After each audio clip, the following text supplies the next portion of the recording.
शिवसेनेच्या वतीने आणि त्याचबरोबर आमच्या जिल्हा परिषद सदस्यांच्या वतीने आज आम्ही कुडाळ तहसीलदार ऑफिसला या ठिकाणी भेट दिली आणि सिंधुदुर्ग जिल्ह्यामध्ये आपण 2-4 दिवस वाचले की प्रशासनातर्फे सांगितलं होतं की 25 दिवसात सिलेंडर मिळणार, कोणी पॅनिक होऊ नये.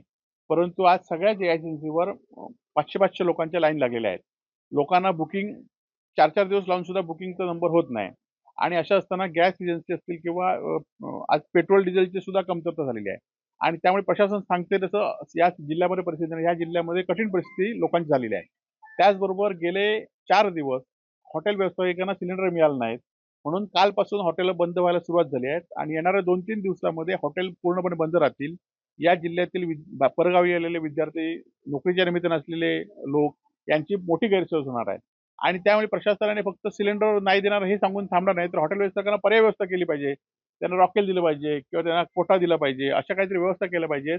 नुसते हॉटेल बंद करून ही चालणार नाहीत. ही हॉटेल ही खरं तर लोकांची गरज आहे आणि अत्यावश्यक गरज आहे आणि त्या विरोधात आम्ही आता जिल्हा पुरवठाधिकाऱ्यांशी बोललोय, जिल्हाधिकारी मॅडमांशी बोललोय आणि त्यांनी त्या संदर्भात सगळ्यांची बैठक घेऊन लोकांना 400-500 लोकांच्या लाईन आहेत, त्या लोकांची लाईन कमी करण्याचं आणि त्यांनी या संदर्भात आढावा घेण्याचं सांगितलेलं आहे.